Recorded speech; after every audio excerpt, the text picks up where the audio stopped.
বিনোদিনীর মহেন্দ্রকে লেখা চিঠি আশা পড়িয়া উদ্ভ্রান্ত চিত্তে কিছুতেই তার অর্থ গ্রহণ করিতে পারিল না। কালো কালো অক্ষরগুলো তাহার চোখের উপর নাচিতে লাগিল। এ কি হইল, এ কেমন করিয়া হইল, এ কি সম্পূর্ণ সর্বনাশ।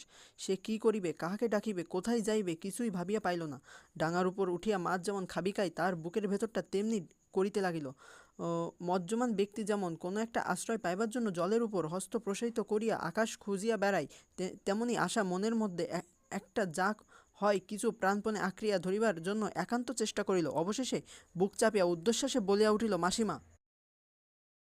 সেই স্নেহের সম্ভাষণ উচ্ছ্বাসিত হইবা মাত্র তাহার চোখ দিয়া ঝরঝর করিয়া জল পড়িতে লাগিল। মাটিতে বসিয়া কান্নার উপর কান্না, কান্নার উপর কান্না যখন ফিরিয়া ফিরিয়া শেষ হইল, তখন সে ভাবিতে লাগিল, এ চিঠি লইয়া আমি কি করিব। স্বামী যদি জানিতে পারেন এই চিঠি আশার হাতে পড়িয়াছে, তবে সেই উপলক্ষে তার নিদারুণ লজ্জা স্মরণ করিয়া আশা অত্যন্ত কুণ্ঠিত হইতে লাগিল। স্থির করিল, চিঠিখানি সেই সারা জামার পকেটে পুনরায় রাখিয়া জামাটা আলনায় ঝুলাইয়া রাখিবে, ধোবার বাড়িতে দিবে না। এই ভাবিয়া চিঠি হাতে সে শয়নগৃহে আসিল। ধোবাটা ইতিমধ্যে ময়লা কাপড়ের কাঠরির উপর ঠেস দিয়া ঘুমাইয়া পড়িতেছে। মহেন্দ্র সারা জামাটা তুলিয়া লইয়া আসা তার পকেটে চিঠি ভরিবার উদ্যোগ করিতেই এমন সময় সাড়া পাইল, ভাই বালি।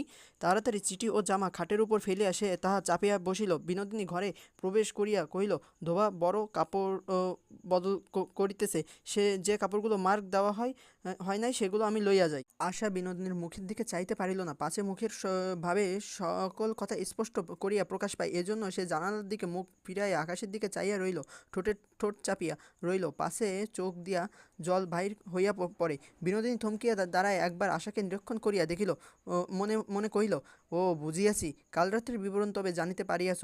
আমার উপরে সমস্ত রাগ যেন আমারই অপরাধ। বিনোদিনী আশার সঙ্গে কথাবার্তা কইবার কোনো চেষ্টাই করিল না। খান কয়েক কাপড় বাসিয়া লইয়া দ্রুত পদে ঘর হইতে চলিয়া গেল। বিনোদিনীর সঙ্গে আশার যে এতদিন সরলচিত্তে বন্ধুত্ব করিয়া আসিতেছে, সেই লজ্জা নিদারুণ দুঃখের মধ্যেও তাহার হৃদয়ে পুঞ্জীবিত হইয়া উঠিল।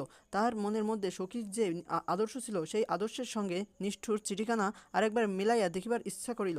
চিঠিখানা খুলিয়া দেখিতেছে, এমন সময় তাড়াতাড়ি মহেন্দ্র ঘরের মধ্যে আসিয়া প্রবেশ করিল। হঠাৎ কি মনে করিয়া কলেজের একটা লেকচারের মাঝখানে ভঙ্গ দিয়া সে ছুটিয়া বাড়ি চলিয়া আসিয়াছে। আশা চিঠিখানি অঞ্চলের মধ্যে লুকাইয়া ফেলিল। মহেন্দ্র ঘরের আশাকে দেখিয়া একটু থমকে দাঁড়াইল। তার পরে ব্যগ্র দৃষ্টিতে ঘরের এদিক ওদিক চাইয়া দেখিল। আশা বুঝিয়াছিল মহেন্দ্রকে খুঁজিতেছে, কিন্তু কেমন করিয়া সে হাতের চিঠিখানা অলক্ষিতে যথাস্থানে রাখিয়া পালাইবে ভাবিয়া পাইল না। মহেন্দ্র তখন একটা একটা করিয়া ময়লা কাপড় তুলিয়া তুলিয়া দেখিতে লাগিল। মহেন্দ্র সেই নিষ্ফল প্রয়াস দেখিয়া আশা থাকিতে পারিল না। চিঠিখানা ও জামাটা মেঝের উপর তাবে ফেলিয়া দিয়া ডান হাতের খাটের থামটা ধরিয়া সেই হাতে মুখ লুকাইল। মহেন্দ্র বিদ্যুৎ বেগে চিঠিখানা তুলিয়া লইল। নিমিষের মধ্যে স্তব্ধ হইয়া আশার দিকে চাইল। তাহার পর আশা সিঁড়ি দিয়া মহেন্দ্রের দ্রুতপদে শব্দ শুনিতে